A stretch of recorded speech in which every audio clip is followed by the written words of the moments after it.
En vista de haber dejado un tiempo prudente para que todos ya pudieran conectarse, damos inicio agradeciéndoles su participación en esta primera conferencia de una serie de conferencias que el comité organizador de la competencia de arbitraje comercial del Centro Universitario de Occidente de la Universidad de San Carlos de Guatemala ha organizado con el objetivo de compartir academia y fomentar el uso de los métodos alternativos de resolución de conflictos, como lo es el arbitraje.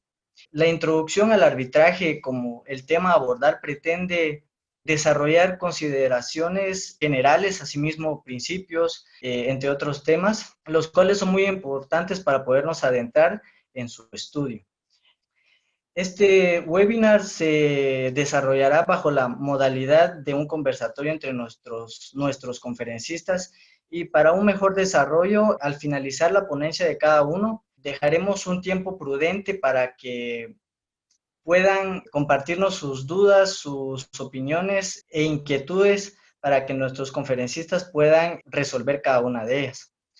Agradecemos grandemente a nuestros ponentes por su disposición y apoyo en la realización de este proyecto. Pues no está de más destacar que son personas con gran conocimiento en el tema. Aunado a ello, han destacado no solo a nivel nacional, sino internacionalmente en diferentes competencias de arbitraje comercial. Sin más preámbulo, procedo a darle lectura a la hoja de vida de cada uno de los conferencistas. Entre ellos, Jesús Bujalter Escobedo, quien fungirá como moderador del conversatorio. Jesús Bujalter es estudiante de Derecho y apasionado por el arbitraje internacional y el derecho de la competencia, ganador de diversos moot courts a nivel nacional como internacional, entre los que cabe destacar Moot Madrid, Moot Cresig, subcampeón Moot México y tercer lugar en el Moot Court de la Corte de Constitucionalidad de Guatemala. También ha participado en otras competencias como modelo de Naciones Unidas, realizado en Nueva York y en Costa Rica, así como en modelos de debate como juez, y últimamente ha participado como coach y árbitro en el Moot Madrid y otras competencias de arbitraje. Entre nuestros ponentes tendremos a Otto André Mogollón Díaz, quien tiene el pensum cerrado de la licenciatura en Ciencias Jurídicas y Sociales de la Universidad de San Carlos de Guatemala, integrante del equipo que participó en la 10ª y 11ª edición del Moot Madrid, organizado por la Universidad Carlos III de Madrid y la CENUDMI, obteniendo el primer lugar de la competencia en la 11ª edición. Integrante del equipo que obtuvo el segundo lugar en la 11ª competencia interuniversitaria de arbitraje comercial internacional, organizada por el Centro de Arbitraje de México. Coach del equipo campeón de la 5ª competencia interuniversitaria de arbitraje comercial, CRECIC. Asesor del equipo que obtuvo el segundo lugar en el 17º concurso interuniversitario de arbitraje comercial internacional, organizado por el Centro de Arbitraje de México. Integrante del equipo que obtuvo el tercer lugar en la primera competencia universitaria de Derecho Constitucional, organizado por el Instituto de Justicia Constitucional, adscrito a la Corte de Constitucionalidad de la República de Guatemala. Y por último, y no menos importante, contamos con el apoyo de Brandon Tadeus Castillo Cifuentes, quien tiene el pensum cerrado en la Facultad de Ciencias Jurídicas y Sociales de la Universidad de San Carlos de Guatemala y estudios como becado sobre emprendimiento e innovación tecnológica en la Universidad de Costa Rica. Asistente legal en el bufete profesional GPE, Corporación Legal en el área de litigio y difusor de jurisprudencia en Juristec. Coautor y autor de diferentes artículos publicados tanto a nivel nacional como internacional sobre arbitraje internacional. Miembro del equipo participante en la edición 10ª y 11ª del Moot Madrid, organizado por la Universidad Carlos III y la CENUDMI, obteniendo el primer lugar de la competencia en su 11ª edición junto a otros reconocimientos. miembro del equipo subcampeón de la 16ª Competencia Interuniversitaria de Arbitraje Comercial Internacional, organizada por el Centro de Arbitraje de México, junto con reconocimiento individual a mejor orador. Miembro del equipo campeón de la 3ª Competencia Interuniversitaria de Arbitraje Comercial organizada por CRECIG, y asesor del equipo campeón en el MUD de Arbitraje Comercial Internacional organizado por CRECIG 2019 y en MUD Honduras organizado por la HYA en 2019, del equipo subcampeón MUD México organizado por el CAM en 2019 y asesor del equipo participante en el MUD Madrid organizado por USEM y CENUDMI en el año 2020 y MUD de Derecho Constitucional organizado por el Instituto de Justicia Constitucional. Sin más que agregar, dejo en el uso de la palabra a nuestros conferencistas. Bueno, pues muy buenas tardes. Gracias a MUD CUNOC y a todas las personas involucradas en la organización de este evento. Gracias por la introducción que nos han dado. Bueno, sin más preámbulo y haciendo uso del tiempo que tenemos el día de hoy, pues como mencionaron, esta va a ser una breve introducción a algunos conceptos y nociones básicas acerca del arbitraje. Y para hacerlo de una forma un poco más entretenida y de una forma que no sea tan cansada para aprender estos conceptos básicos del arbitraje, decidimos hacerlo en un modelo de conversatorio entre Otto, Brandon y yo. Entonces, al inicio, pues una de las primeras cosas que nos surgen con respecto al arbitraje es, y que me resulta a mí, que me parece muy interesante que me pudieran comentar, por ejemplo, Otto y Brandon en este caso, es cómo ustedes ingresaron al mundo del arbitraje, cómo ustedes por primera vez escucharon y conocieron un poco de esta institución, porque en las universidades y en las facultades de Derecho, por ejemplo, en el caso de Guatemala, no es un tema que sea muy tratado dentro del pensum de estudios. Es algo que se da más en moot courts o que se aprende más ya cuando se estudia en el extranjero como una maestría o especialización. Entonces, Brandon, Otto, me gustaría que iniciáramos con eso, que me dieran una breve explicación de cómo ustedes entraron al mundo del arbitraje y qué fue lo primero o su primera aproximación a este mundo.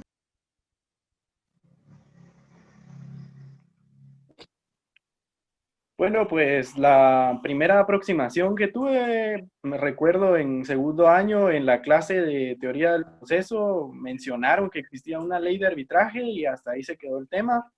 Después de eso, gracias a la existencia del MUD de CRECIG, inicié a involucrarme en el tema, participé en una edición y pues ahí fue realmente donde me tocó conocer qué era el arbitraje, empezar desde cero y darme cuenta que al abrir la ley no entendía nada, ¿verdad? Y es un mundo muy interesante. Bueno, en mi caso, sí, en mi caso podría igual mencionar, cuando nosotros estamos en segundo año de la U, nosotros recibimos un curso que se llama Teoría del Proceso. En Teoría del Proceso nos enseñan cuáles son las etapas que se deben de seguir dentro de los diferentes procesos, ya sea de conocimiento, de ejecución. Y recuerdo que el licenciado nos platicó en su oportunidad que él, siendo magistrado de una sala de la Corte Suprema de Justicia, lo habían nombrado árbitro. Y entonces era como árbitro, pero, o sea, uno divaga y empieza a imaginar muchas cosas de lo que posiblemente se pudo haber referido cuando decía árbitro. Y eso fue lo que empezó la curiosidad a partir de ese momento. Luego empezamos a estudiar un poco la ley de arbitraje, pero de igual manera, o sea, fue algo muy, muy superficial. Y de último, me recuerdo muy bien que a final de ese segundo año fue mi primera participación en MUD CRECIG, también de la misma manera, y ahí fue donde nosotros empezamos a incursionar en el estudio del arbitraje. Ese sería cómo fue que yo empecé a estudiar el arbitraje.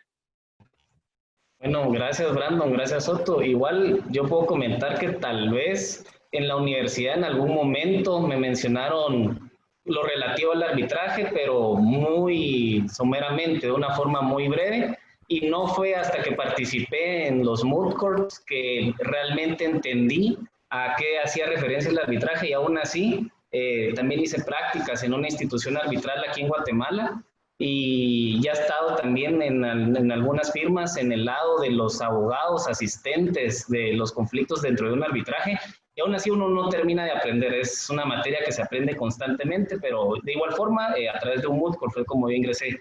Y ya iniciando con las preguntas, esta va dirigida a Otto. Quisiera que me comentaras un poco, Otto, sobre lo que conoces o lo que has logrado investigar a través de estos años respecto a la historia del arbitraje tanto nacional como internacional. Gracias, Jesús. Pues relativo a la historia del arbitraje, me gustaría iniciar destacando un estudio del profesor José María Rivas Alba, en el que establece que el arbitraje existe desde el derecho primitivo, y un ejemplo claro de este mecanismo utilizado en esa etapa de surgimiento, origen del derecho, era para aquellos conflictos entre familias de distintas clases en una misma comunidad. Existe una gran cantidad de ejemplos al respecto, y Gary Born también establece la relación entre el arbitraje desde Grecia, Roma, e incluso nos cuentan del relato del conflicto entre Hera y Poseidón, en el que se pelean por la posesión de la isla de Egina y le otorgan a Zeus la posibilidad de ser el árbitro para decidir ese conflicto. Asimismo, el arbitraje en la Edad Media, cabe destacar que era obligatorio para aquellos gremios en los que pertenecían los comerciantes, y también es totalmente importante aclarar que el arbitraje como un método moderno para disputas internacionales se origina a partir de la firma del Tratado de Yale entre Gran Bretaña y Estados Unidos en 1698, y a partir de aquí surge la etapa decimonónica al respecto de la normativa que empieza a regular el arbitraje. Y cabe destacar que el progreso ha sido tan eficiente hasta regular la Convención de Nueva York de 1958 para la ejecución de laudos arbitrales, y también la Ley Modelo de Arbitraje de la CENUNI de 1985, que en Guatemala es adoptada en 1995 en gran parte por lo que ahora es nuestra Ley de Arbitraje, que posteriormente fue enmendada en 2006 y que está pendiente Guatemala de este aspecto. Gracias, Jesús. Gracias, Otto, muy amable. Y ahora, Brandon, esta pregunta va dirigida a tu persona. Como nosotros cuando estudiamos arbitraje, también vemos que existen los famosos MARCs o métodos alternativos de resolución de conflictos, pero que realmente nunca se iba a profundizar en este tema. Y si nos pudieras también un poco adentrar a qué son los MARCs y cuáles son las diferencias entre estos y el arbitraje, o si el arbitraje es también parte de unos métodos alternativos de conflictos. Gracias, Brandon. Muchas gracias, Jesús. Y bueno, trayendo un poco de lo que mencionaba Otto en su intervención, al inicio, cuando estábamos en una edad primitiva, el ser humano resolvía sus conflictos de manera natural a través de métodos alternos de resolución de conflictos. Y entonces existe la doctrina que considera que en realidad los métodos no son más que métodos naturales de resolución de conflictos. Y dentro de estos métodos naturales podemos mencionar lo que es la mediación, la conciliación, la negociación y dentro de estos últimos también el arbitraje. Ahora, ¿cuáles serían las diferencias entre uno y el otro? Más que todo se basa en el poder que se le otorga a un tercero para que conozca una determinada controversia. Por ejemplo, tenemos una clasificación entre los métodos alternos de resolución de conflictos, la cual consiste entre los que son métodos heterocompositivos y los métodos autocompositivos. Los métodos autocompositivos es cuando dos partes deciden resolver sus controversias únicamente entre ellas mismas. Los heterocompositivos ya es cuando un tercero interviene para resolver esa disputa. Ahora, dentro de estos últimos, porque tenemos, como lo mencioné, la conciliación. En la conciliación, las partes deciden que un tercero proponga resoluciones para resolver la disputa que se está tratando entre ellos, mas no existe la obligación de acatarla. En la mediación, por su parte, no existe obligación del mediador de proponer una posible solución que se esté tratando en el tema. Y por último, que es el tema que estamos tratando, es el arbitraje. Que el arbitraje, a diferencia de los demás métodos, tiene la característica que el árbitro no solo establece una resolución de cómo se va a establecer el conflicto o cómo va a llegar a solucionar ese conflicto, sino además esta resolución es igual de vinculante que lo podría venir siendo o que lo es una resolución emitida por cualquier tribunal jurisdiccional. Eso sería. Gracias, Brandon. Sí, definitivamente hay similitudes y diferencias entre una y la otra. Al final, pues, todas se relacionan en que escapamos de los órganos de una jurisdicción estatal y nos trasladamos hacia el ámbito privado de la resolución de controversias. Y en ese sentido, Otto, ¿podrías explicarnos si realmente existen diversas clases de arbitraje o todos los arbitrajes son iguales? Si pudieras profundizar un poco esto, porque hemos escuchado que hay arbitraje internacional y nacional, que es lo más conocido, pero también sabemos que se pueden dar arbitrajes de tipo ad hoc o institucional. Entonces, si pudieras profundizar un poco en esas diferencias. Bueno, me parece idóneo empezar con definir realmente qué es el arbitraje y pues hay que irnos a la definición legal, la que es adoptada por la ley modelo en su artículo 4.2, que de forma sencilla establece que el arbitraje es cualquier procedimiento arbitral con independencia de que sea o no una institución arbitral permanente ante la que sea llevado a cabo. Algunos critican a esta definición de ser una definición circular, lo cual no debe ser criticado porque la finalidad de la ley modelo fue que cada estado adoptara su propia definición sobre el arbitraje. Al respecto, hay que acudir a una definición doctrinal del arbitraje y me parecería importante destacar lo que es para Neil McCormick el derecho, y el derecho es ordenamiento normativo institucional. Y sobre ello, Jarlson establece que el arbitraje es una institución por la que un tercero resuelve una diferencia que divide a dos o más partes en ejercicio de la misión jurisdiccional que le ha sido confiada a ellos. Entonces, de acá debemos extraer esas características para establecer qué es y qué no es un arbitraje. Un arbitraje es decidido por un árbitro que posee las características de notio y jurisdictio, pero no de imperium de un juez ordinario. También es un litigio relativo a una pretensión jurídica. El laudo resulta obligatorio entre las partes. Y ya partiendo de esto podemos establecer cuál puede ser esa posible clasificación del arbitraje. El arbitraje puede ser clasificado primero por cuestiones de territorio como arbitraje internacional o arbitraje nacional, también denominado como arbitraje doméstico. También debemos distinguir al arbitraje institucional, que es aquel efectuado bajo el auspicio o supervisión de una institución arbitral.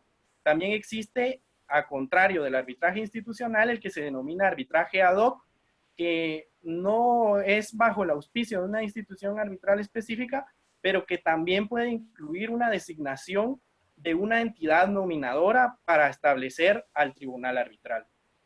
También puede haber la clasificación del arbitraje por la forma en que los árbitros van a resolver. Este podría ser el arbitraje de derecho y el arbitraje de equidad, o denominado de composición amistosa o exeque ad bono. También podemos distinguir al arbitraje o clasificarlo por sus áreas. Puede haber arbitraje de inversión, arbitraje de industria de construcción, por ejemplo, que sería más especializado, el arbitraje comercial, que es el tema que más estamos tocando en este conversatorio, o el arbitraje deportivo. Muy bien, gracias, Otto. Sí, en definitiva, pues puede darse doctrinariamente una vasta clasificación en materias de arbitraje. Incluso, pues sabemos de que en la actualidad existen tribunales diseñados específicamente para ciertos tipos de materia. Tenemos el arbitraje deportivo, que es el TAS. Tenemos otro que se creó no hace mucho tiempo relativo a tratar disputas relativas al arte y a las obras artísticas. Entonces, sí, pues siempre se van a dar más clasificaciones y pues siempre es necesario entender cada una de ellas. Pero, y hablando en el sentido práctico, Brandon, no sé si nos pudieras comentar un poco qué ventajas podría traer para un particular llevar sus disputas y resolverlas ante un tribunal arbitral versus lo que conllevaría tramitar un proceso ante un órgano estatal. Si nos pudieras comentar un poco al respecto en tu experiencia. Muchas gracias, Jesús. Bueno, como nosotros sabemos, la realidad es cambiante y el derecho busca adecuarse cada vez más a esa realidad que va un paso adelante de este. Y entonces los doctrinarios todavía no coinciden sobre cuáles son las ventajas y desventajas que pueden aplicar en cualquier momento para el arbitraje. Sin embargo, Julio Rivera, un argentino, hace un análisis de cuáles son todavía algunas de las ventajas y desventajas que se le puede aplicar al arbitraje.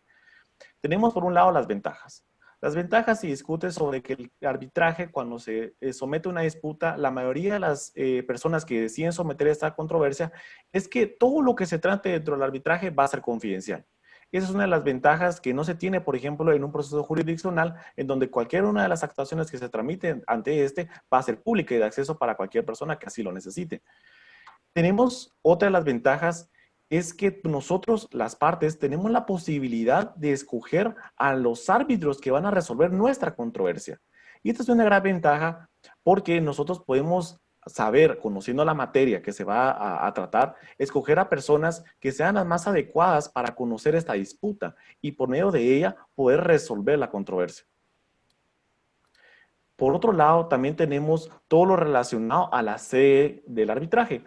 Nosotros sabemos de que cuando, como hablamos del arbitraje internacional, es que trata sobre dos países distintos o partes que forman parte de países distintos. Entonces, no sería justo que las partes, siendo de países distintos, resuelvan sus controversias en un país de donde es una determinada parte.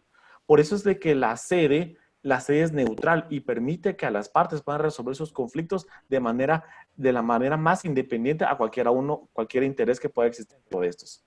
Eso sería en cuanto a las ventajas. En cuanto a las desventajas, tenemos la más criticada o lo que más se le critica al arbitraje, que son los costos. Actualmente, el arbitraje es un procedimiento que no muchos tienen acceso a poder tramitar sus controversias ante este, ya que dependiendo de la cuantía que se esté tratando la controversia, así será el monto que se le tiene que pagar primero a los tribunales arbitrales, a cada uno de los árbitros del tribunal arbitral, a los secretarios de audiencia o bien a los abogados que van a tramitar la controversia. Y agregando a esto, si es en una sede distinta a donde se está tramitando o a donde pertenecen las partes, los costos de transporte, los costos de hospedaje y todos los demás costos, beneficio que genera este trámite del arbitraje. También tenemos los límites que tienen los árbitros en comparación con los tribunales judiciales.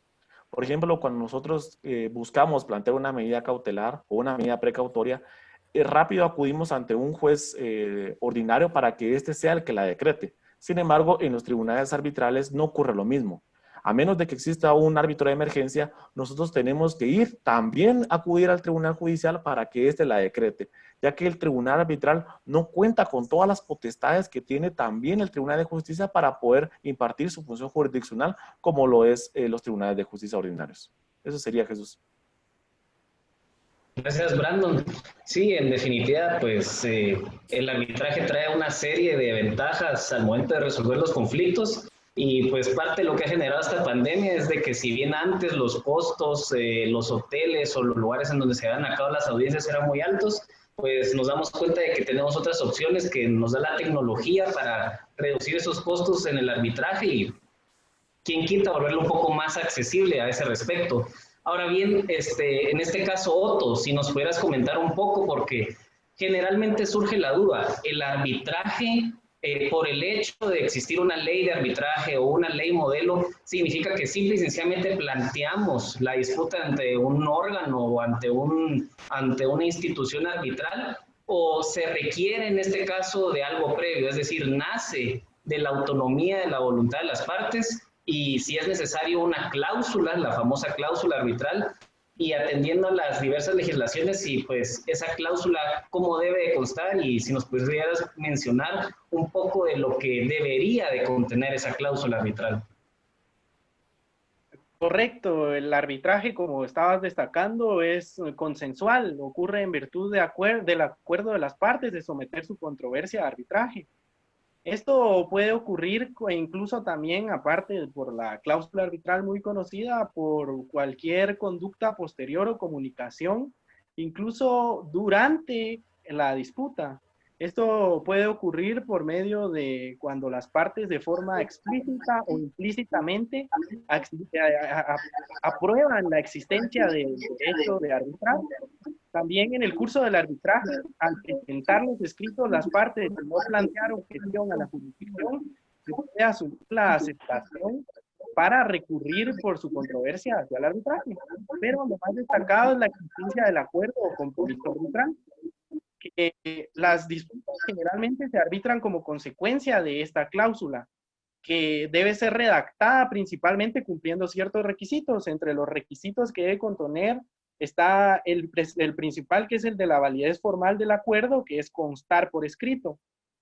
Esta cláusula que debe constar por escrito también debe ser redactada de forma correcta para no tener ciertos defectos posteriores que pudiesen provocar su nulidad, invalidez o imposibilidad material para poder ejercerla. Las categorías o fórmulas que deberían ser reguladas específicamente por medio de la cláusula arbitral son, primero, establecer que las partes se sujetan al arbitraje, que la controversia que surge es en virtud del acuerdo y también deben ser redactadas de manera amplia para cubrir todas las posibles disputas que tengan relación con las partes. Deben también determinar, o se esperaría que determinaran, si va a ser arbitraje institucional y si este va a ser sometido a las reglas específicas de esta institución. Ahora, si no se deseara un arbitraje institucional que fuese ad hoc, se recomienda que se estipule un reglamento de arbitraje que pueda suplir las necesidades de un arbitraje de este tipo, como sería el reglamento de la CENUSMI. También otro elemento importante es la designación de la sede y el lugar del arbitraje, que esto producirá consecuencias legales y prácticas. La cláusula también debe abordar el número, medios de nombramiento y calificación de los árbitros, y también debe especificar el idioma o idiomas de los procedimientos arbitrales y el laudo. También pudiesen contener cuestiones más específicas que fuesen especiales dependiendo el contrato o la controversia que se relacione a ella, como establecer asignación de costas y gastos, intereses o la moneda, divulgación, métodos de divulgación de información, y que la cláusula pudiese también ser cláusula escalonada. Gracias, Bran. Otto, disculpa. Sí, efectivamente, al final la cláusula arbitral es la esencia del arbitraje en sí mismo. Si no tenemos una cláusula arbitral, pues difícilmente vamos a poder llevar a cabo el arbitraje, y realmente requiere trabajo y requiere tiempo establecer una cláusula arbitral en un contrato, porque al final, como bien lo mencionaba Otto, la cláusula arbitral va a contener qué cosas podemos someter a disputa, qué institución arbitral, si es un arbitraje institucional, va a ser la indicada para llevar el procedimiento, también la lex arbitri y la ley aplicable al fondo del asunto. Al final, muchas de las disputas que vemos, tanto en los moot courts, en los mock trials, cuando hacemos un ensayo de un arbitraje, o cuando vemos ya realmente una disputa en el día a día, surgen muchos de esos conflictos por malas redacciones dentro de un acuerdo arbitral. Entonces, sí es una parte muy importante, y es una parte que los abogados pues siempre deben de prestar mucha atención. Ahora bien, en este caso, Brandon, te quería preguntar, ¿me podrías mencionar cómo sería entonces precisamente el desarrollo de un arbitraje en algunas de sus fases? Sabemos que al final las partes son libres de pactar el procedimiento. También conocemos que al final, dependiendo del reglamento que las partes han indicado para llevar a cabo la disputa, va a contener distintos puntos o distintas fases del procedimiento. Sin embargo, en general, ¿cómo se desarrollaría un arbitraje según tu experiencia?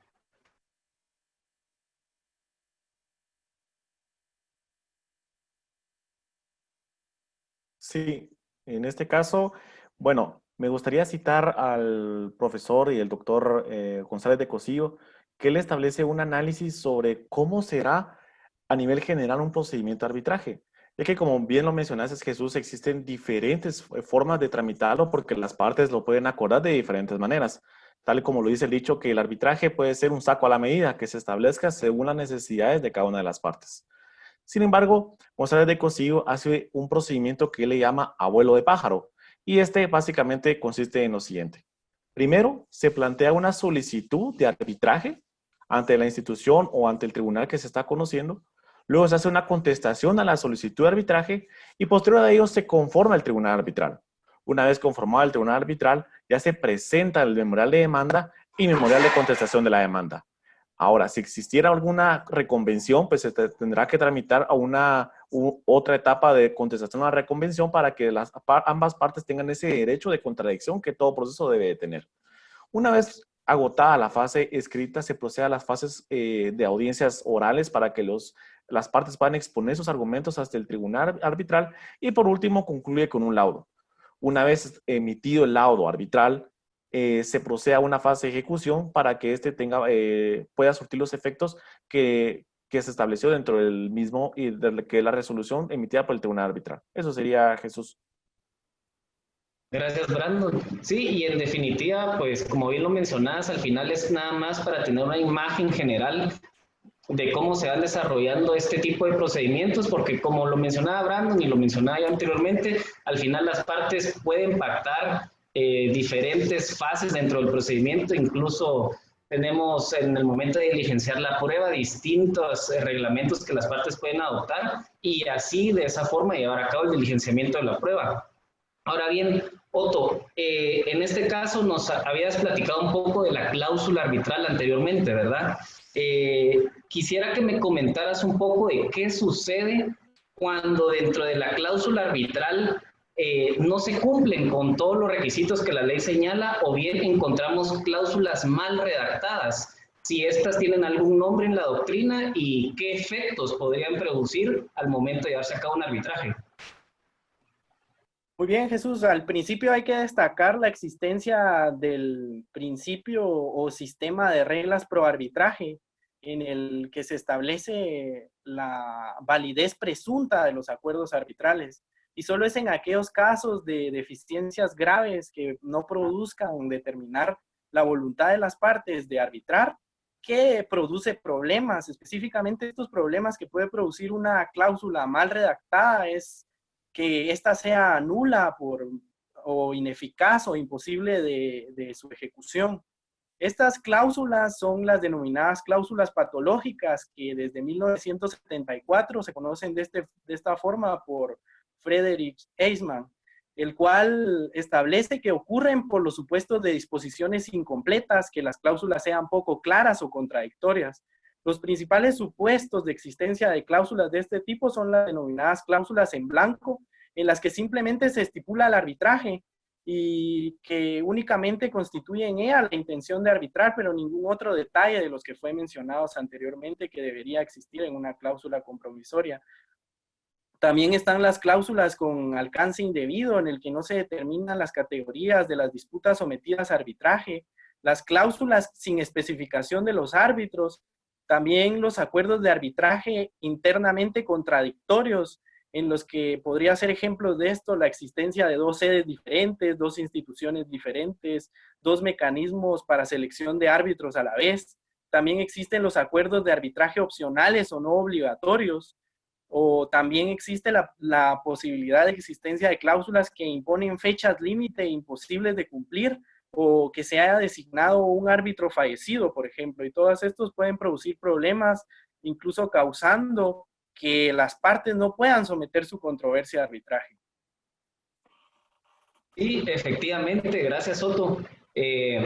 Las cláusulas arbitrales al final, como mencionamos en algún momento, son la base de todo el procedimiento arbitral, incluso es el fundamento principal de un tribunal arbitral. De ahí surge el principio competence, y que el tribunal arbitral puede decidir su competencia, pero debe conocer también la cláusula y entender los límites que la misma cláusula arbitral impone, ¿verdad?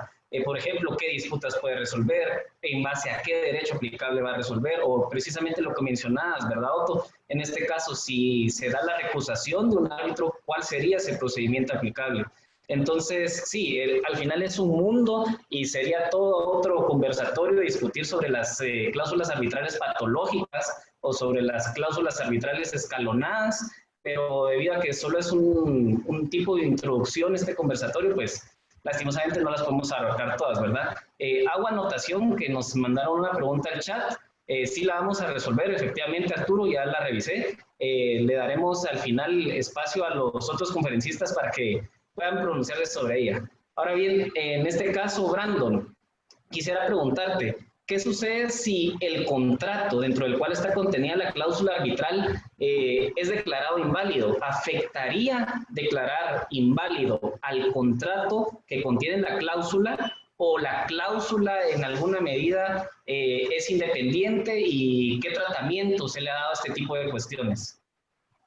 Ok, sí, en este caso existe nosotros dentro de la teoría contractual aquel principio de que lo accesorio sigue la suerte de lo principal. Es decir, si un contrato principal es nulo, el contrato accesorio también será nulo. Esa es la lógica civilista que se sigue a nivel general. Sin embargo, en el arbitraje ocurre lo siguiente.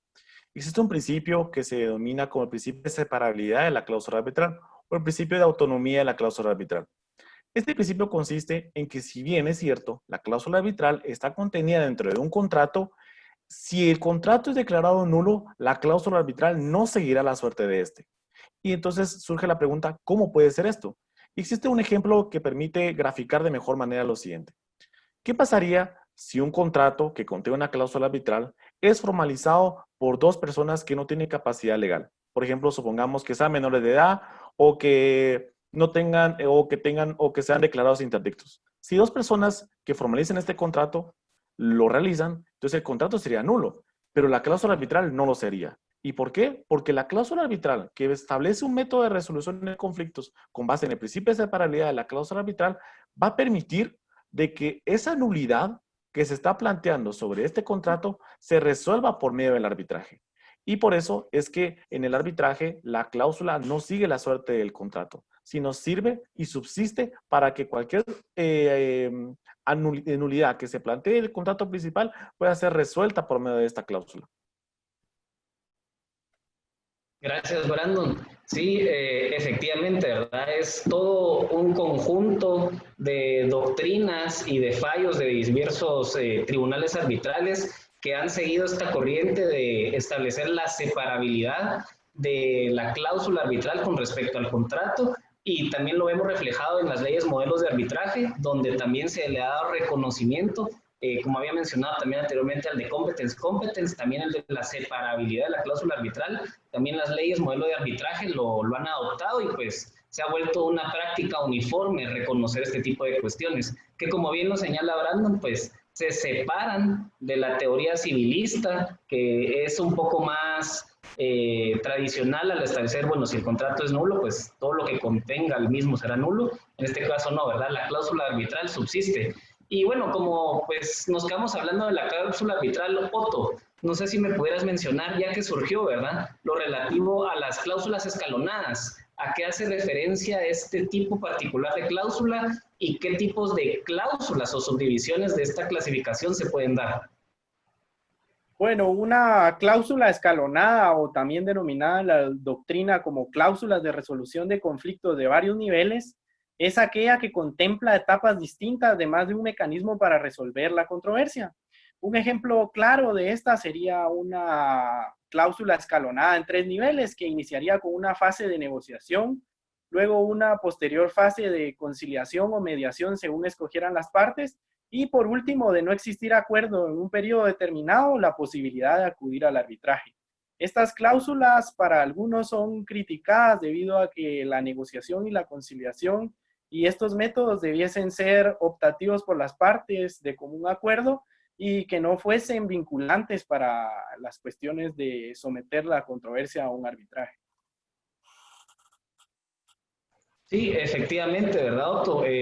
También vemos mucho en los moot courts o en la práctica que las partes pactan cláusulas escalonadas, y sucede muchas veces que esa cláusula escalonada en la práctica no se da por la mala redacción de la misma, que a veces colocan.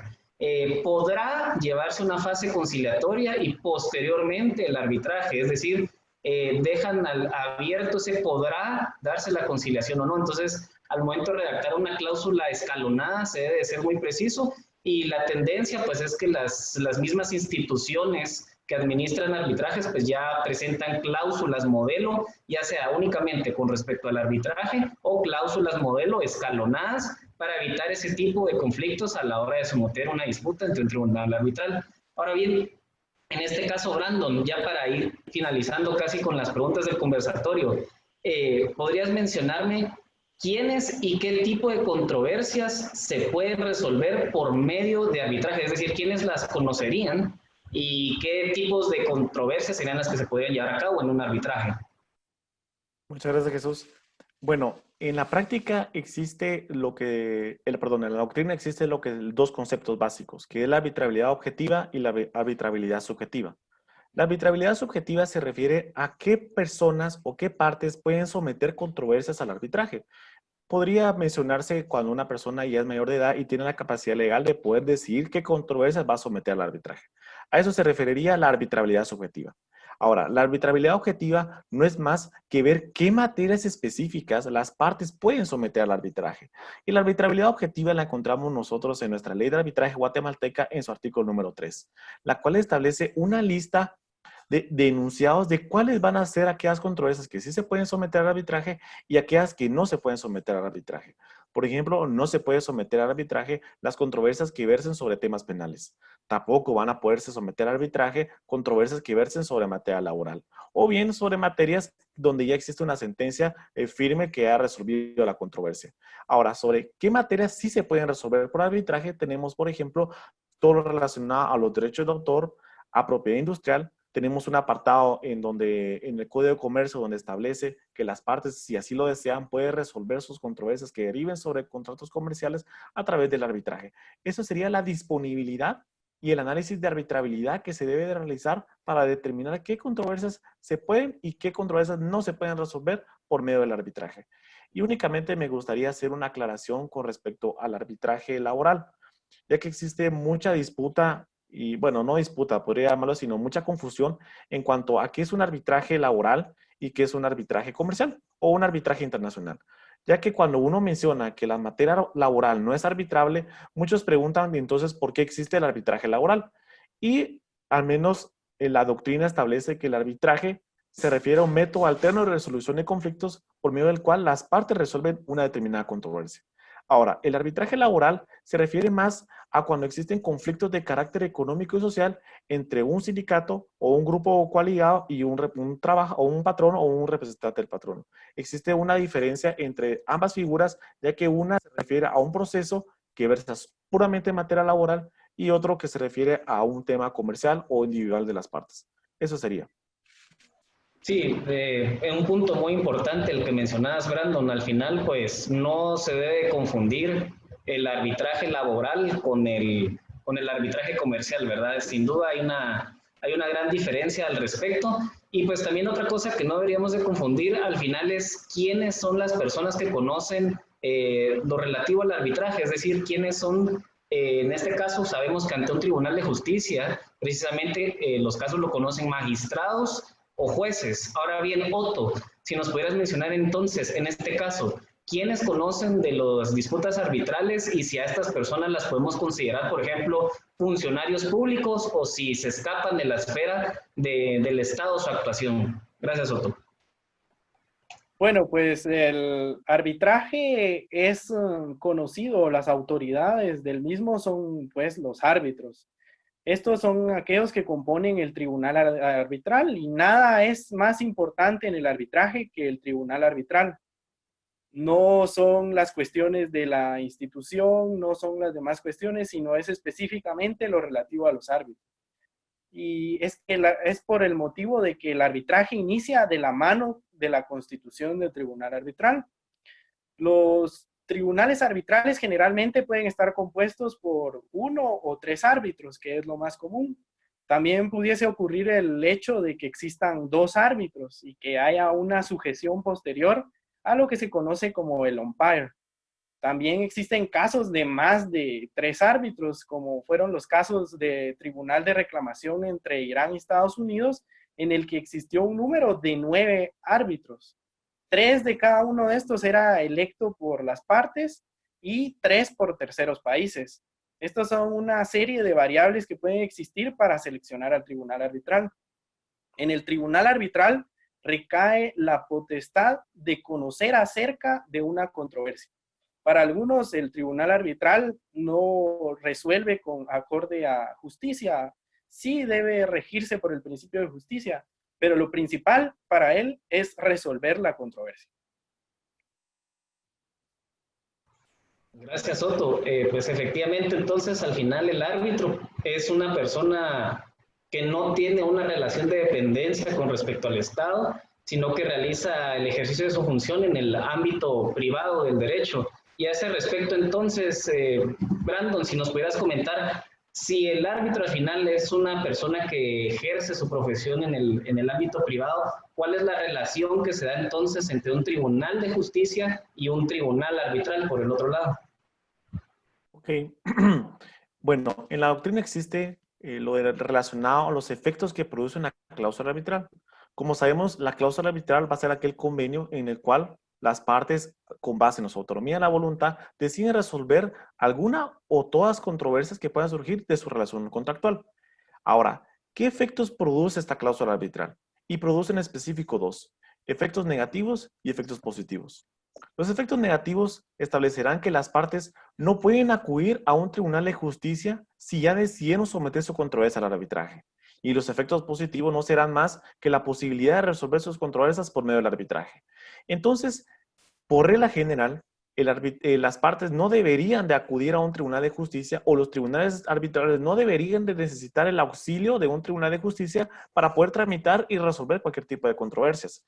Sin embargo, existen excepciones en donde la asistencia judicial de un tribunal arbitral solicitada a un tribunal jurisdiccional ordinario es necesaria. Por ejemplo, en Guatemala, la asistencia judicial la encontramos en el artículo número 9, en donde enumera alguna de las listas, alguna de los supuestos en donde la asistencia judicial es necesaria. Y, por ejemplo, tenemos los siguientes ejemplos. Cuando se solicita una medida cautelar, no se puede solicitar al tribunal arbitral, sino se debe solicitar al tribunal de justicia. O bien se debe solicitar la homologación para que tenga esa fuerza ejecutiva que de toda medida cautelar es necesaria. También tenemos cuando las partes, por ejemplo, cuando existe un árbitro único y no se ponen de acuerdo en qué árbitro nombrar, entonces las partes pueden acudir a un tribunal de justicia para poder determinar que él sea el que decida qué árbitro va a fungir dentro del tribunal arbitral. Y así encontramos otros supuestos en donde el tribunal arbitral puede ser asistido por el tribunal de justicia ordinario para poder ejercer su labor, que es tramitar y resolver una disputa. Sí, efectivamente, al final hay una relación de auxilio mutuo, ¿verdad? Y los tribunales de justicia pues pueden auxiliar en algunos casos a un tribunal arbitral, y pues poco a poco también los tribunales arbitrales, la tendencia es que van adquiriendo aún más autonomía con respecto a lo que mencionabas del árbitro de emergencia, que es una figura, pues no vamos a decir reciente, pero que sí se ha estado dando hace no muchos años, y que como mencionaba, ¿verdad? Poco a poco le van dando mayores funciones al tribunal arbitral. Ahora bien, regresando con Otto, habíamos platicado un poco que la cláusula arbitral nos define por una parte cuál es la ley o el reglamento que va a regir el desarrollo del proceso, y por el otro lado tenemos que generalmente las cláusulas disponen la ley aplicable al fondo del asunto. Entonces, si nos pudieras explicar un poco la diferencia entre las dos normativas aplicables al respecto de un arbitraje. Bueno, en un arbitraje coexisten varios derechos aplicables o normativas que rigen lo relativo a la controversia. Primero, hay que entender que se divide en 4 cuestiones referentes de legislación aplicable. La primera de ellas es el derecho sustantivo que rige al contrato. Generalmente es un sistema legal nacional y particular. También existe el derecho sustantivo que rige el acuerdo de arbitraje entre las partes. Este puede regirse incluso por una ley nacional diferente a la aplicable al contrato subyacente. Se divide en 4 alternativas, que puede ser la ley elegida por las partes, ley de la sede, ley que rige al contrato subyacente y principios internacionales. Además, existe la ley aplicable al procedimiento arbitral, y aparte de esto existe lo que se denomina como las reglas de conflicto para seleccionar a las normativas anteriores, que ayudan o suplen en aquellos momentos en que las partes no lo han pactado de forma expresa. El derecho aplicable al fondo de la controversia generalmente es previamente seleccionado por las partes. En ausencia de esta selección o de este acuerdo, serán el tribunal arbitral los encargados de designarlo. Cuando es el tribunal arbitral el que determina qué rige este derecho aplicable al fondo de la controversia, va a recurrir a reglas de conflicto o reglas sustantivas internacionales que son facilitadoras en la actualidad para determinar cuál es el derecho aplicable a una controversia.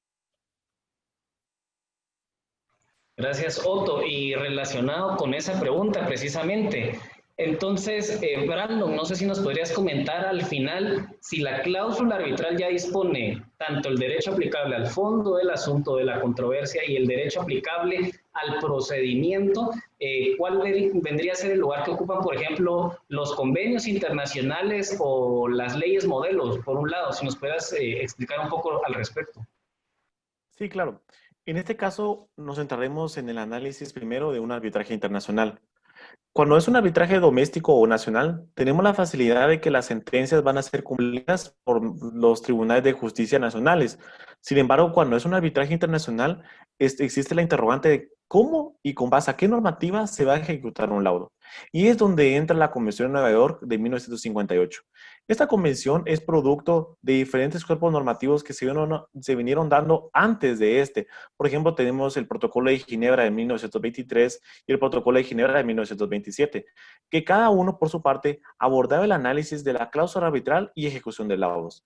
Y estos dos convenios vienen a ser, vienen a fusionar sus disposiciones o vienen a recoger estas disposiciones para ser plasmadas en la Convención de Nueva York. La Convención de Nueva York establece todas estas disposiciones para poder ejecutar un laudo que es internacional. Esa sería la relevancia que tienen los convenios internacionales, como lo es la Convención de Nueva York. Tenemos la Convención de Panamá, también sobre arbitraje internacional. Tenemos los reglamentos en UNMI. Tenemos las leyes modelos, como lo mencionaba Jesús, que son parámetros uniformes en lo que se busca es que todos los países adopten o adapten sus disposiciones nacionales a las leyes modelo, para que con esto se pueda existir una práctica arbitral más uniforme de manera internacional. Eso sería, Jesús.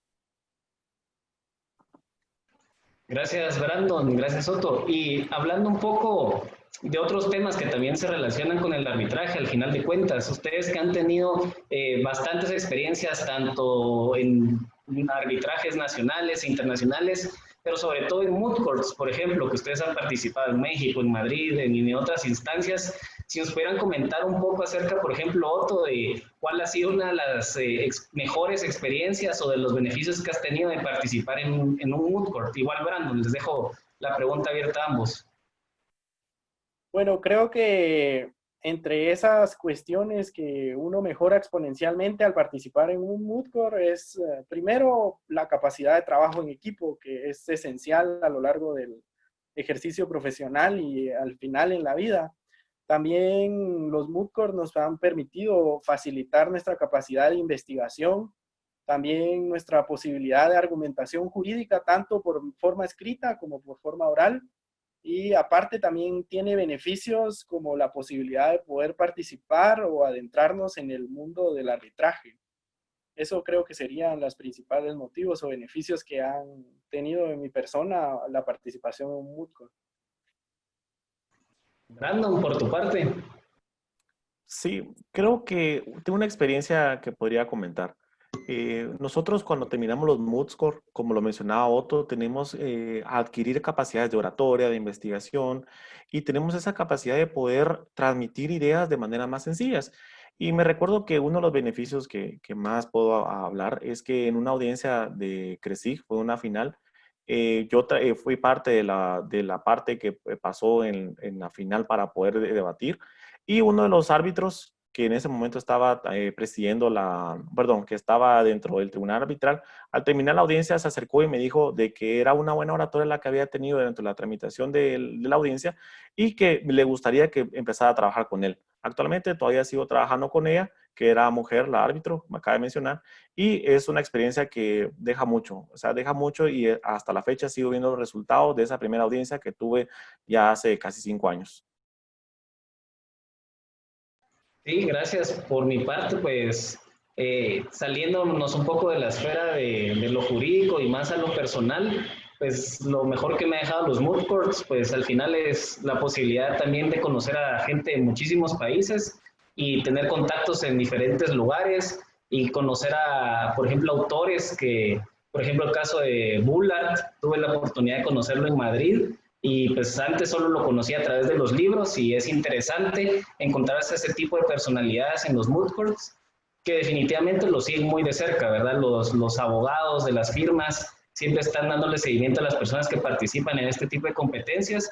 Y como lo mencionaban ustedes, pues ya hablando de efectos prácticos, pues la habilidad de trabajar en equipo, de oratoria, de investigación, de redacción, de análisis, todas esas soft skills que al final hoy en día las grandes firmas pues no están buscando nada más a alguien que sepa de derecho, sino que también tenga esas soft skills que lo permitan dar un plus a su currículum y a aportar algo más dentro de la firma, ¿verdad?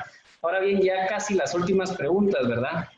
Quisiera, Otto, que me mencionaras un poco, ya que pues al final esta charla está enfocada en la práctica en Guatemala, pero también a nivel internacional, ¿cuáles son las más conocidas o algunas de las más conocidas instituciones de arbitraje que se manejan o se conocen dentro de la práctica del arbitraje?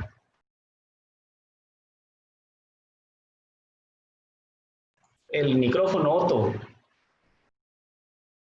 Perdón, gracias Jesús. Para los autores como Gary Born o Martin Hunter, establecen un listado casi similar en sus obras de cuáles son las grandes instituciones de arbitraje.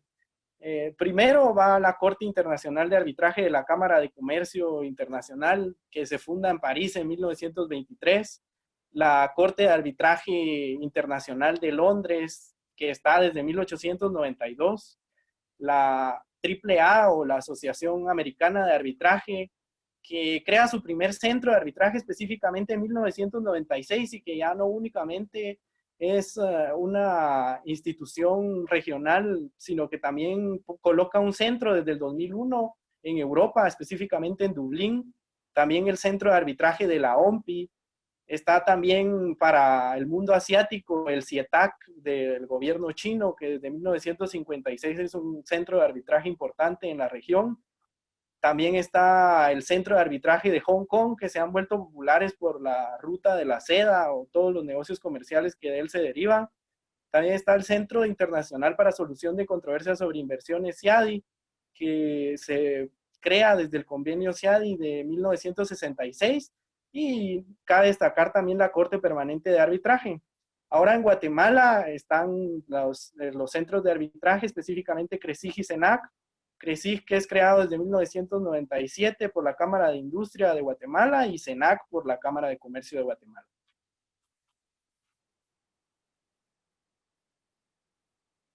Sí, efectivamente, al final también pues hay diversas instituciones y pues en Guatemala las dos más conocidas son esas y pues a nivel internacional ya las has mencionado, ¿verdad? Y son instituciones que son reconocidas internacionalmente y cualquier persona que busque desarrollarse dentro de la práctica del arbitraje pues debe conocerlas e investigar un poco respecto de sus reglamentos, ¿verdad?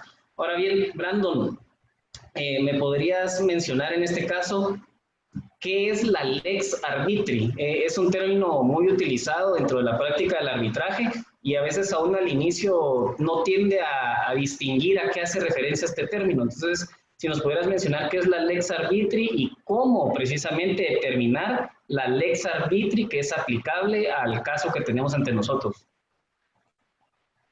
Ok, muchas gracias. Sí, en este caso la lex arbitri es un tema muy importante. Lastimosamente existe mucha confusión incluso en la doctrina para determinar cuál es la lex arbitri que va a aplicar dentro de un determinado caso. Pero un ejercicio sencillo para poder determinar cuál es la lex arbitri es remitirse primero a la cláusula arbitral y ver cuál es la sede que las partes establecieron para resolver la controversia. Una vez establecida la sede, es la ley de arbitraje nacional del país establecido como sede la que fungirá como lex arbitri. La lex arbitri no es más que la ley nacional del país que se estableció como sede para resolver una disputa. Sin embargo, en la práctica existe mucha confusión con establecer cuál es el lex arbitri y cuál es el reglamento aplicable. El reglamento aplicable es el reglamento de la institución que sea establecido como administradora del tribunal arbitral, pero no así lo es la lex arbitri. La lex arbitri será la ley nacional que se estableció o la ley nacional de la sede que se estableció para resolver la determinada disputa.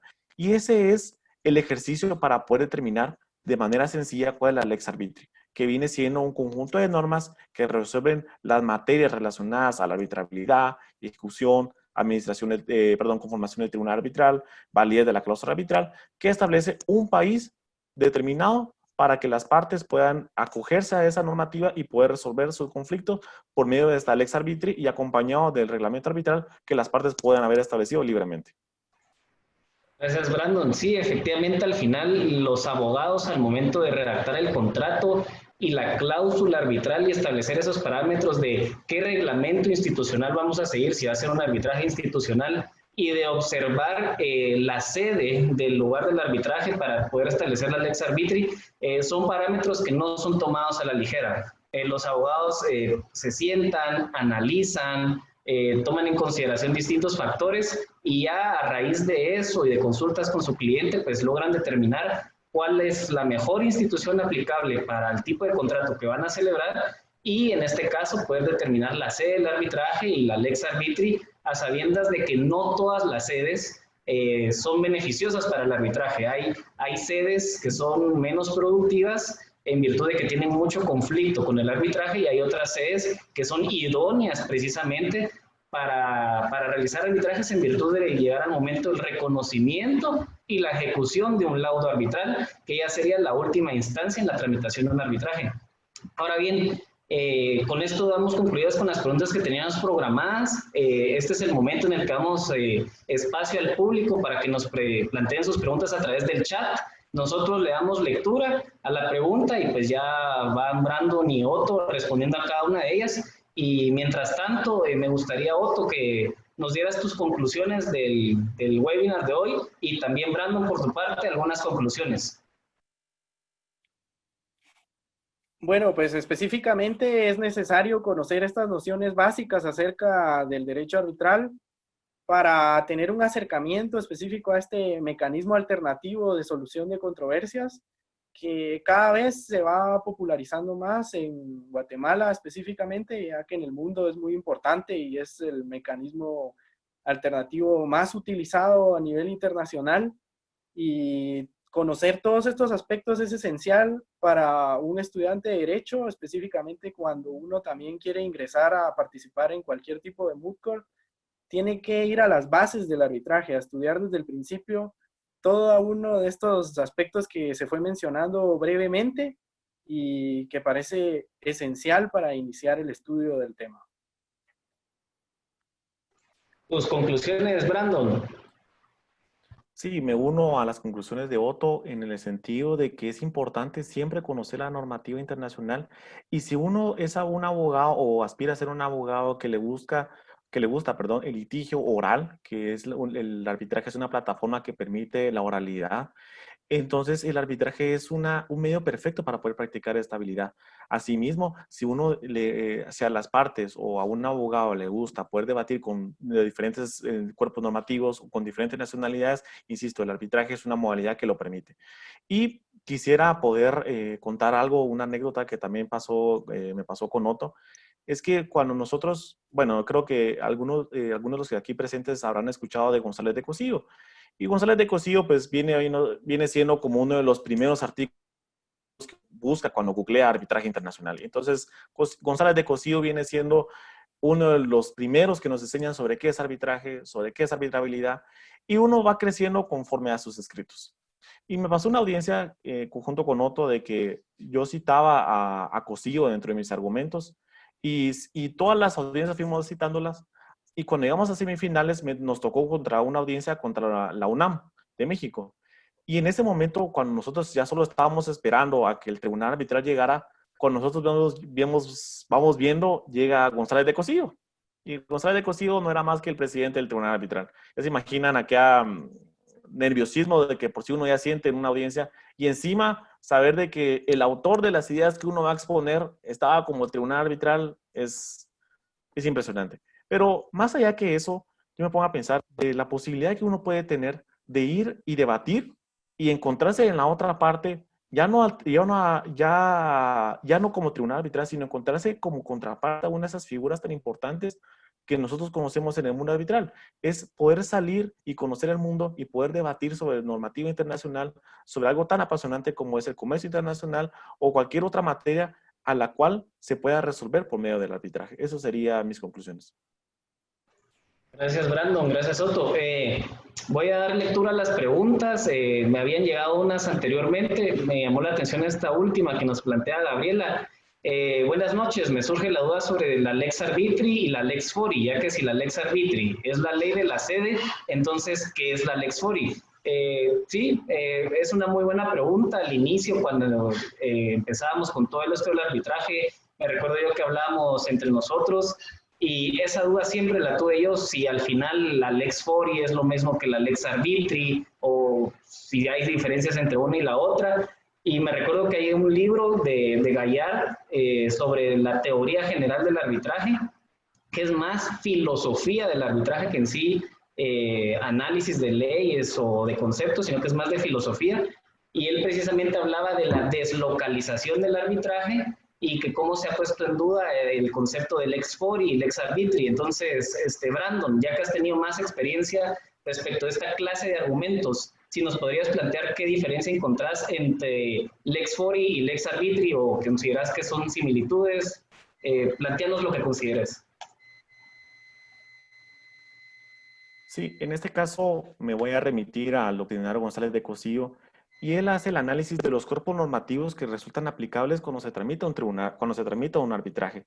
Y dentro de esos cuerpos normativos encontramos lo que es el derecho arbitral, que el derecho arbitral viene siendo la lex arbitri, viene estableciendo el reglamento arbitral, que va a ser el reglamento que se establezca para alguna institución arbitral, y también viene el derecho sustantivo o derecho procesal, del cual es parte, que es parte del país sede del tribunal arbitral.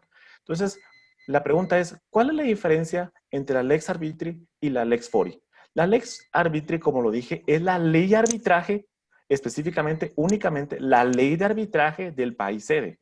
Ahora, la lex fori viene siendo todas aquellas normativa procesal sustantiva del país sede del tribunal arbitral. Entonces, podría decirse que la lex fori viene siendo todo lo procesal que no sea la ley de arbitraje. Y la lex arbitri viene siendo la ley de arbitraje únicamente. Esa sería la diferencia. Muy bien, aplicaríamos el concepto de la exclusión en este caso. Lex arbitri igual a ley de arbitraje y lex fori, todo lo demás procesal que sean las leyes que contengan el lugar sede del arbitraje, ¿correcto? Muy bien, gracias Brandon. Ahora bien, nos plantean otra pregunta. En este caso, era al inicio. ¿Cuánto tiempo debe de durar un arbitraje? En este sentido, yo me permito contestar o dar una introducción a la respuesta, y es que al final cada reglamento institucional maneja un tiempo de la duración con respecto al arbitraje, y realmente los reglamentos siempre son muy abiertos. No ponen generalmente términos perentorios, y al final, como el arbitraje deriva de la autonomía, de la voluntad de las partes, los términos siempre terminan extendiéndose o en algunas casos reduciéndose conforme a las partes lo vayan pactando. Ahora bien, lo que generalmente sí contiene un término perentorio es el término que tiene el tribunal arbitral para redactar el laudo, ¿verdad? Puesto que no podríamos dejar a libre albedrío del tribunal arbitral que de aquí a 5 años emitan el laudo o su resolución. Generalmente ahí sí los reglamentos son un poco más cerrados y sí le señalan al tribunal un término para redactar su laudo. Ahora, con relación al desarrollo de las fases del proceso, pues siempre es abierto a las partes que lo puedan modificar. No sé si pudieras mencionarnos algo más al respecto de eso, Otto. Correcto, como estabas mencionando, Jesús, generalmente lo que se limita específicamente es ese plazo para que el tribunal emita el laudo, y hay una característica o algo que ocurre en algunos reglamentos, que es la reducción de los honorarios del tribunal arbitral por el hecho de no cumplir con esos plazos. Y también, como bien nos había dicho también un autor relevante sobre el arbitraje alguna vez, el arbitraje generalmente para el gremio es específicamente acorde a la reputación de las personas que participan en él. Entonces, si un árbitro se tarda, si los secretarios no cumplen, si la institución arbitral no cumple con los plazos, es muy lento, muy tedioso, entonces la misma práctica los va a ir depurando, los va a ir sacando del sistema arbitral, porque el arbitraje es una cuestión de prestigio, no es igual a un juzgado que tiene la percha de expedientes, no avanza, porque acá es justicia privada. Entonces, creo que esa es una cuestión relevante a destacar en este punto. Gracias, Otto. Y nos plantea Alejandra Fuentes, en este caso, me gustaría saber su opinión sobre si al momento de someter una disputa a arbitraje, eso implica la renuncia al derecho de defensa, esto en virtud que al momento de plantear el arbitraje, posteriormente ya no se podría acudir ante un tribunal de justicia. Bueno, en este caso, igual me permito mencionar un poco al respecto.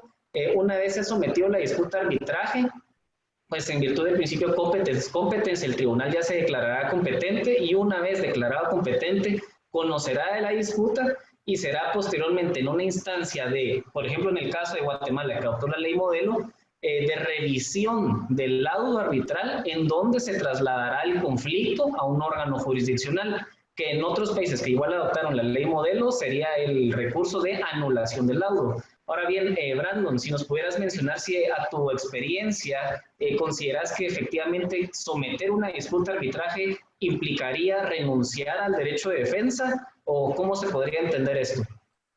Sí, en esto quiero basarme en un artículo que se llama El arbitraje como derecho humano en Centroamérica. Y este toma el análisis constitucional de cómo es que trata o cómo es que regula el arbitraje a nivel centroamericano. Y las conclusiones son las siguientes. Primero, si bien es cierto, uno de los efectos de la cláusula arbitral es que las partes ya no pueden acudir a un tribunal de justicia, sino tienen que obligatoriamente, con base en el principio de pacta sunt servanda, resolver sus controversias por medio de un tribunal arbitral. Eso no significa una renuncia a un derecho de defensa o a una tutela judicial efectiva, ya que el mismo arbitraje es un derecho humano que le permite a las partes que acuden a este tener acceso a una tutela judicial efectiva y a un derecho de defensa, ya que dentro de las audiencias arbitrales también existen los principios de contradicción, los principios de carga de la prueba, y entonces ambas partes van a poder demostrar y dilucidar las pretensiones que se estén tramitando dentro de este. Entonces no existe una renuncia como tal a un derecho de defensa, sino bien el arbitraje va a ser un medio que permite a través de este poder cumplir derechos humanos como los que son los mencionados. Gracias, Brandon. En este caso, nos queda una pregunta más que nos han planteado en el chat y nos comenta en este caso Yoy Hernández, ¿cuál sería la mejor forma de representar los intereses de un cliente al momento de llevarse a cabo un arbitraje? ¿La argumentación debería estar más enfocada a la teoría en razón a principios o doctrina? ¿O cuál sería el argumento más contundente, más importante? Bueno, en mi caso, yo podría mencionar que al final hay que analizar el caso en concreto, hay que ver los hechos del caso, el derecho aplicable al fondo de la disputa, y dependiendo de ello, pues siempre va a ir variando. Cuando se trata, por ejemplo, de cuestiones de derecho uniforme, como son los principios UNIDROIT, aplicable a la resolución de la disputa, pues sí, generalmente se puede uno hacer acopio de más doctrina y más principios por ser lex mercatoria. Ahora bien, cuando es un derecho nacional, el aplicable al fondo de la disputa, pues se tiende a ser más legalistas y más al sentido de lo que la ley establece. Ahora bien, me gustaría saber su opinión igualmente, Brandon y Otto, la pregunta abierta para ambos, de cuál consideran sería la mejor forma de argumentar en un arbitraje.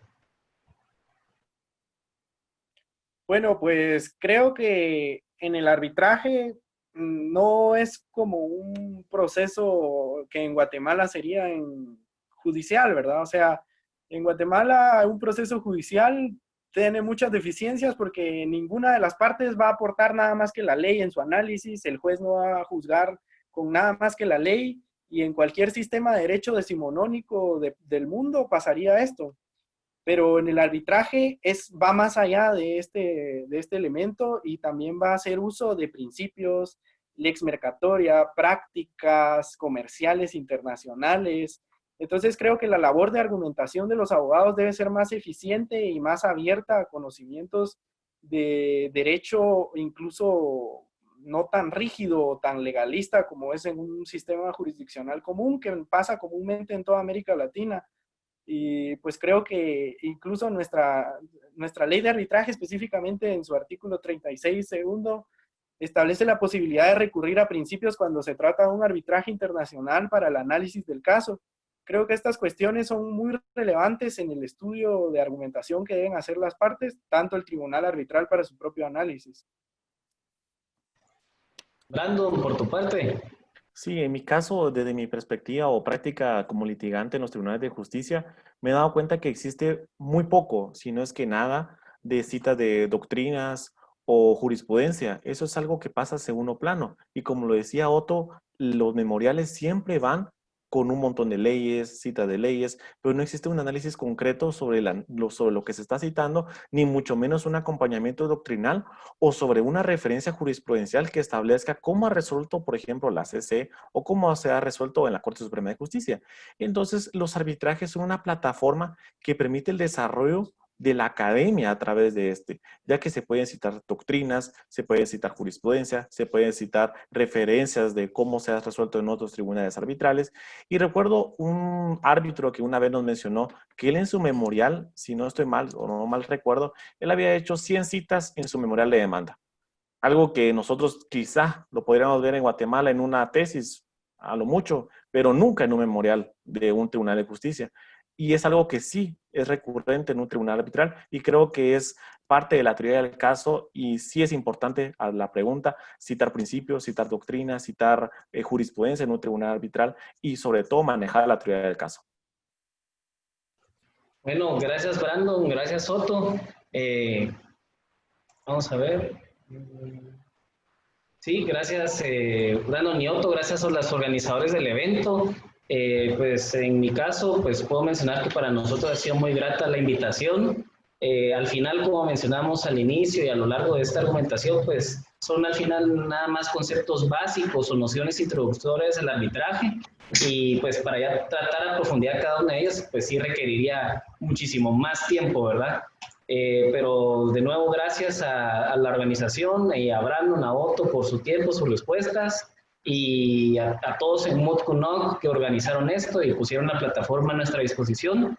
Y pues los dejo al MUTCUNOC y bueno, en este caso a Brandon y a Otto, no sé si quieran algo más que agregar. No, igualmente unirme a tu agradecimiento a los organizadores, de tu parte también por las preguntas, por llevar la dirección del webinar. También pues hay que destacar la participación de las personas que se interesan en estos temas y únicamente. Igual quisiera agradecer a la organización de MUTCUNOC, también agradecerte a vos Jesús por haber moderado de manera tan fina este conversatorio y a todos los presentes por haberse tomado el tiempo. Y yo sé que es difícil a estas horas, cuando ya es un poco cansado, poder poner ese tiempo para poder aprender sobre el arbitraje. Así que a todos muchísimas gracias. Gracias Brandon, los dejo con Mario entonces. Gracias Mario, adelante. Muchas gracias. La verdad que las ponencias que nos han dado hoy han sido magistrales y de gran importancia, pues también hay que destacar que el arbitraje es un tema demasiado amplio que no podríamos abordar en tan solo unos minutos u horas. Sin embargo, ustedes han tocado puntos torales respecto al arbitraje para poder ir encaminándonos en el estudio de esta materia que es muy bonita en el ámbito jurídico. Y no sé si tengan algo más que agregar nuestros ponentes. Pues muchas gracias por el espacio, fue bastante motivador su invitación y hablar de arbitraje siempre es un gusto y más con ustedes, siempre acompañarlos. Gracias. Muchísimas gracias y pues les damos la invitación al siguiente webinar que está organizando la comisión, que será el 19 de mayo, para que puedan inscribirse y puedan participar. Muchísimas gracias a todos y que tengan una feliz noche. Gracias, feliz noche igualmente a todos hasta ahí en Quetzaltenango.